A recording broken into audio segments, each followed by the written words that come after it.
Communication, marketing, recrutement. Vos besoins ont des solutions vidéo avec Décideur TV, le studio.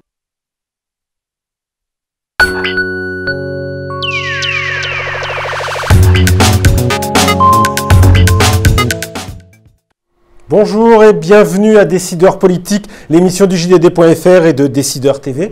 Nous recevons aujourd'hui Florian Philippot, vice-président du Front National. Bonjour. Bonjour. Avec vous, nous allons revenir sur les sujets marquants de la semaine. Florange, le budget, les Roms et la préparation des élections municipales. Caroline Vigoureux a regardé aussi la toile et les réseaux sociaux pour savoir ce qu'on dit de vous, votre e-réputation. Elle vous interrogera. Alors d'abord, revenons à Florange. En annonçant la création d'un laboratoire de recherche publique, François Hollande a-t-il rassuré, selon vous, les ouvriers et tous les gens qui vivent autour de l'entreprise Mittal ? Non, il suffisait de voir la manière dont il a été accueilli et surtout la manière dont ses annonces ont été accueillies. Il est évident que ça n'est pas du tout à la hauteur de la situation, c'est totalement dérisoire. D'ailleurs, essentiellement, ces 20 millions d'euros pour ce laboratoire, ce sont 20 millions d'euros redéployés, qui étaient déjà prévus dans le pacte lorrain et lui-même était déjà prévu en réalité dans le contrat de projet État-région. C'est-à-dire qu'on fait un tour de passe-passe financier et au final, on fait une annonce de communication, mais il n'y a rien derrière. Il revient, il tient quand même une promesse et il met sur la table 300 millions dans le cadre du pacte lorrain, c'est pas rien. Si sa promesse c'est simplement de revenir sur le lieu de son crime, c'est pas ce que j'appelle une promesse très constructive. C'est bien de la tenir, mais ça ne sert strictement à rien. C'est pas ça qui va faire renaître les emplois et sauver la sidérurgie. S'il avait voulu faire un déplacement et une annonce utile, il aurait annoncé bien, que la France changeait radicalement de politique industrielle. Mais ça suppose de se défaire des contraintes ultralibérales de l'Union européenne. Ça suppose d'accepter le protectionnisme intelligent. Vous savez, aux États-Unis, pour l'acier, ils ont fait le même constat que nous au Front National. Ils se sont rendus compte qu'il y avait une concurrence internationale déloyale massive. Et bien dans ce cas-là, on met en place des outils pour rééquilibrer la concurrence, des droits de douane intelligents, et on fait en sorte bien, de redresser la filière française. Mais là, ce n'est pas du tout ce qu'il fait. Il continue dans les pas de Sarkozy à se soumettre aux injonctions de l'Union européenne. Restons sur le terrain européen. Manuel Valls a estimé cette semaine que les Roms avaient vocation à retourner en Roumanie. Ça doit rejoindre vos positions, vous qui militez contre l'espace Schengen. C'est vrai que j'ai entendu le ministre de l'Intérieur, je me suis dit qu'on pourrait presque lui donner sa carte d'adhérent au Front National. Ce qu'il dit est très intéressant, c'est assez novateur d'ailleurs, de nous dire que des populations qui ne sont pas assimilées, qui ne sont pas intégrées, ont vocation à retourner dans leur propre pays. D'ailleurs, on pourra tirer le fil du raisonnement, ça pourra nous amener à des choses extrêmement intéressantes parce qu'il n'y a pas que les Roms qui sont concernés.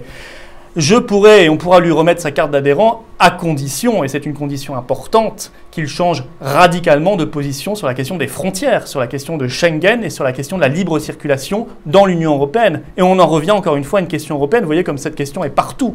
Et bien, parce que bien évidemment, ce ne sont que des effets d'annonce comme du temps de Nicolas Sarkozy. On avait déjà eu le même sketch, le même cinéma. Si on ne remet pas en place des frontières, alors il est évident qu'on reconduira les Roms à des frontières qui n'existent plus. Ils reviendront le lendemain, comme ça se fait déjà, et on ne pourra pas régler la situation. Qu'est-ce que vous feriez, vous, si vous étiez au pouvoir, des 20 000 Roms qui sont présents en France et pour certains depuis de nombreuses années? Déjà, permettez-moi de douter beaucoup de ce chiffre de 20 000.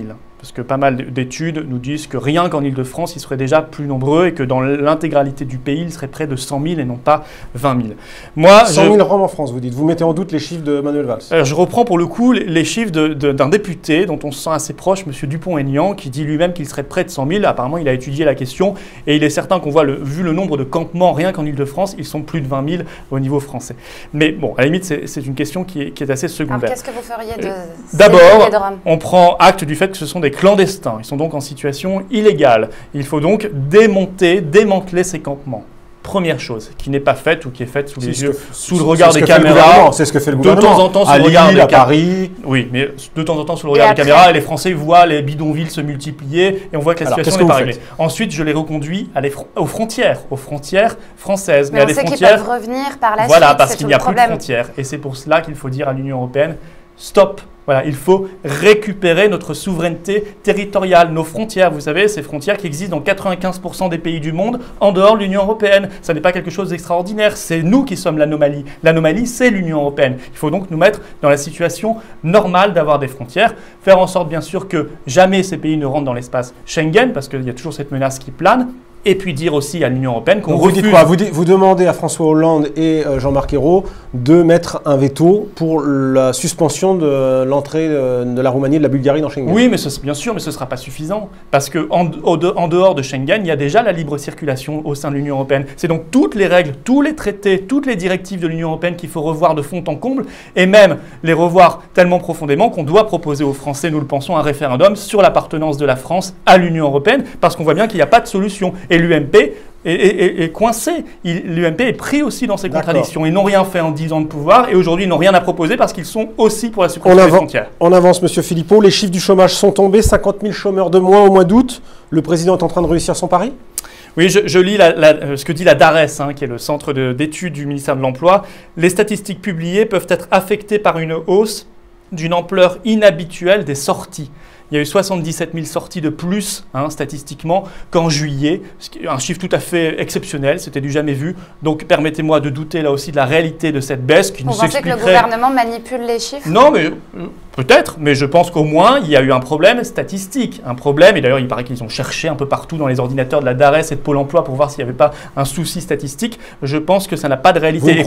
Vous ne croyez pas à l'inversion de la courbe du chômage, même durablement, même au mois de mois prochains? Comment ça pourrait avoir la moindre réalité? Comment voudriez-vous avoir une baisse aussi massive, 50 000 en un mois, alors que nous sommes à 0 ou 0,1% de croissance? Ça n'a absolument aucun sens. On sait qu'on crée de l'emploi à partir de 1,5% de croissance en France. Ça n'est donc pas possible. Ça sera possible si on change de politique économique. Si on réarme la France face à la mondialisation sauvage par le patriotisme économique, vous savez, donner la priorité dans les marchés publics, par exemple, aux PME françaises, par le fait qu'on retrouve la souveraineté monétaire. Parce que ce qui dissout, et c'est vrai aussi dans le dossier de Florange, ce qui dissout le tissu industriel français aujourd'hui, c'est l'euro cher. C'est la monnaie unique qui est en train de liquider totalement, comme elle l'a fait depuis 10 ans, notre industrie. Il faut retrouver l'arme monétaire, l'arme des frontières intelligentes. En un mot, les armes qu'utilisent tous les pays du monde, encore une fois en dehors de l'Union européenne, dans la mondialisation. Pour la première fois cette semaine, la France, qui a présenté son gouvernement au Conseil des ministres, va le soumettre à la Commission européenne dans le cadre d'une meilleure coordination des politiques macroéconomiques. Ça permet notamment de coordonner les politiques budgétaires allemandes, françaises, italiennes, espagnoles. Qu'en pensez-vous ? Oui, de les coordonner et de les mettre au diapason germanique, c'est ça. C'est assez choquant. L'Allemagne n'a pas que des mauvais résultats économiques, monsieur Philippot. C'est pas si brillant que ça. D'ailleurs, si on regarde vraiment dans le détail, c'est une croissance assez molle depuis longtemps et c'est beaucoup de pauvreté. 7% de chômeurs. Oui, et beaucoup de pauvreté, des gens qui sont payés 500 € par mois, ce n'est pas le modèle non plus que je défends. Mais si l'Allemagne défend ses intérêts nationaux, tant mieux pour elle. Mais j'aimerais que la France défende ses propres intérêts aussi. Pour quelqu'un qui est très attaché à la démocratie, à la République comme moi, c'est très choquant de voir qu'une autorité supranationale a le droit de modifier, de contrôler, d'amender nos budgets, qui normalement est l'acte de souveraineté par excellence, le vote du budget. On avait déjà perdu la monnaie, on a perdu les frontières, mais voilà maintenant qu'on a perdu le budget parce qu'il y a un an, des parlementaires, UMP et PS, ont voté ce fameux traité budgétaire européen, ainsi que les règlements européens qui vont avec et qui brident notre souveraineté budgétaire. Eh bien, si c'est pour que l'Europe nous impose les mesures qu'elle a déjà imposées à la Grèce, à l'Espagne, au Portugal, etc., avec le succès qu'on connaît, c'est-à-dire nul en termes de croissance, d'emploi et d'endettement, parce que la dette continue d'augmenter dans ces pays-là, je dis non, je préfère que les Français soient maîtres chez eux de leur budget, de leur choix de politique économique. Et je trouve assez navrant, affligeant même, de voir nos dirigeants et M. Moscovici qui, cette semaine, ronronnent sous les caresses de la Commission européenne parce que la Commission européenne lui a dit que son budget n'était pas si mal que ça. C'est navrant, ça n'est pas digne de notre démocratie. Les députés sont pas sans pouvoir. Caroline. Vous, si vous étiez parlementaire, qu'est-ce que vous proposeriez quel amendement vous proposeriez pour le pouvoir d'achat des plus modestes ? Bien, c'est toute une politique qu'il faut changer, mais là, dans l'urgence, je ferai en sorte de mettre en place ce que nous avions dans notre projet présidentiel, c'est-à-dire cette augmentation de 200 € des petits salaires jusqu'à 1,4 fois le SMIC, donc pris sur les cotisations sociales directement et compensé, parce qu'il faut bien compenser, ça coûte de l'argent, par cette taxation à 3% à nos frontières des importations. Voilà, ça s'appelle cette contribution sociale à l'importation qu'on veut voir mettre en place, qui a deux vertus, rééquilibrer les échanges internationaux et en même temps donner tout de suite une bouffée d'oxygène à nos travailleurs et à nos retraités.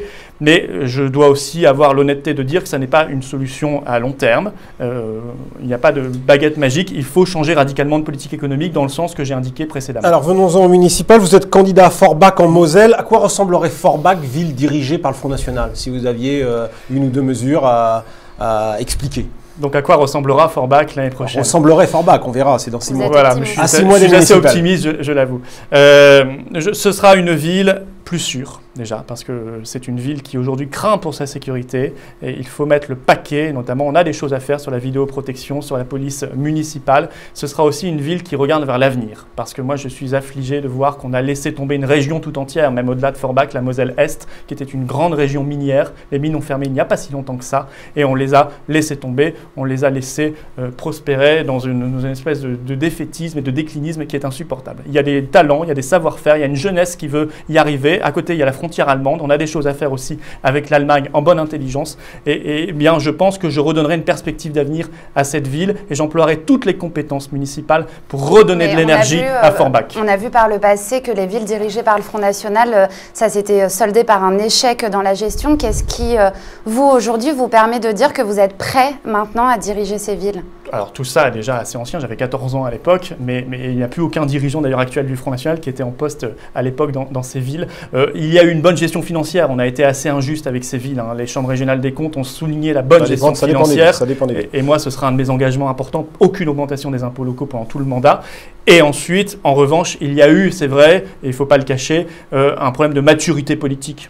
Certaines de ces villes ont voulu être des vitrines nationales, sortir des compétences municipales, mettre en place le programme national. Ça n'est pas du tout notre état d'esprit aujourd'hui. Aujourd'hui, on est professionnalisé et on est surtout très pragmatique. On fera des communes d'excellence dans leurs compétences. Alors, Caroline a scruté pour nous les réseaux sociaux pour savoir ce qu'on disait de vous. Alors, il y a une internaute qui vous demande sur Twitter si vous seriez éventuellement favorable à organiser une primaire au Front National pour l'élection présidentielle. Et si oui, est-ce que vous pourriez être candidat? Alors, vu le résultat des primaires dans les autres partis, et notamment à l'UMP, je ne proposerai certainement pas de m'aventurer dans ce Mais vous dites que vous êtes amoureux de la démocratie, c'est démocratique. Oui, mais je crois aussi que la République n'est pas le régime des partis. Je suis très gaulien et gaulliste aussi de ce point de vue-là. J'aime pas beaucoup les primaires internes dans les partis, surtout pour l'élection présidentielle. Je pense que la présidentielle, c'est la rencontre entre un homme ou une femme, et chez nous, c'est une femme, et la nation. Évidemment, non, pas de primaire, et je ne serai certainement pas candidat. Nous avons une excellente candidate, qui est Marine Le Pen. Et justement, vous dites, je suis très gaulien, vous vous présentez souvent comme gaulliste. Et alors, il y a une autre internaute sur Twitter qui vous demande pourquoi, dans ce cas-là, vous ne rejoignez pas l'UMP? Ah, mais parce que je suis gaulliste, je ne peux pas être à l'UMP. Parce que l'UMP, non seulement a trahi tous les engagements du gaullisme, l'indépendance nationale avec l'OTAN, avec l'Union européenne, avec la soumission à la finance, avec la réduction massive du budget militaire, mais non seulement l'UMP l'a trahi, mais elle fait aujourd'hui de l'anti-gaullisme. Je considère quasiment sur l'échiquier politique que l'UMP est l'un des partis les plus anti-gaullistes parce qu'il n'a eu de cesse et il n'a de cesse de rabaisser la France. Quand on voit que Sarkozy a fait voter le traité de Lisbonne, qu'il a fait rentrer la France dans le commandement intégré de l'OTAN, alors que le général de Gaulle l'avait quitté, et qu'il a soumis notre diplomatie comme François Hollande au desiderata et à l'impérialisme américain, je me dis que c'est tout sauf l'héritage du général de Gaulle. Caroline. Alors, pour parler un peu plus de vous, vous êtes parfois décrit comme le techno parisien du FN, un peu aux antipodes du profil classique des sympathisants FN. Vous, qu'est-ce que vous répondez à cette description? Déjà, je réponds que j'ai été parisien d'adoption lorsque j'étais étudiant en classe préparatoire. Mais vous n'avez pas un profil classique. J'étais du nord de la France et que ma famille est encore dans le nord de la France. Je ne suis pas du tout parisien, pure souche, et technocrate parce que j'ai fait HEC et l'ENA. Mais vous savez, ces écoles-là, elles ont un grand mérite, c'est leur formation d'excellence. En revanche, elles ont un grand défaut, un immense défaut, c'est le formatage idéologique. Je considère que j'ai pris le meilleur, la formation d'excellence, et j'ai su laisser de côté le moins bon, le formatage. Et j'ai toujours été un esprit libre en ce sens. Je ne pense pas être un techno. Je suis quelqu'un qui connaît bien les dossiers comme beaucoup d'autres, mais qui est d'abord et avant tout un militant politique de ses idées. Allez, encore une petite question. Vous êtes très présent dans les médias, on vous voit beaucoup sur les plateaux télé, on vous entend sur les radios. Et sur votre page Facebook, il y a beaucoup d'internautes qui se demandent pourquoi finalement vous, qui dénoncez régulièrement le système médiatique, vous participez à je cite, ces émissions bobo parisiennes. Oui, sur ma page Facebook, peut-être pour une émission en particulier, je vois laquelle. Pour plusieurs. Mais effectivement, non, mais si vous voulez, on s'est plaint pendant des années de ne pas être invité dans les médias, et à juste titre. Aujourd'hui, si on nous propose d'aller exposer nos idées, non seulement dans les médias, mais moi je fais aussi beaucoup de réunions publiques où il n'y a pas de médias, où on expose nos idées, eh bien on en prend évidemment l'opportunité, on saisit cette opportunité. Donc vous participez à ce système que vous dénoncez parfois. Bah, écoutez, ce serait très difficile aujourd'hui de faire de la politique sans passer dans les médias, ou alors on espère, en tout cas quand on espère arriver au pouvoir pour changer les choses. Mais vous savez, on reste, d'après les chiffres du CSA, à 5% du temps d'antenne au premier semestre 2013. C'est beaucoup mieux qu'avant. Mais ça n'est pas du tout encore un autre poids dans les sondages et dans les élections. Eh bien, c'est sur cette phrase que nous terminerons. Merci Florian Philippot et à la semaine prochaine pour un nouveau numéro de Décideurs politiques.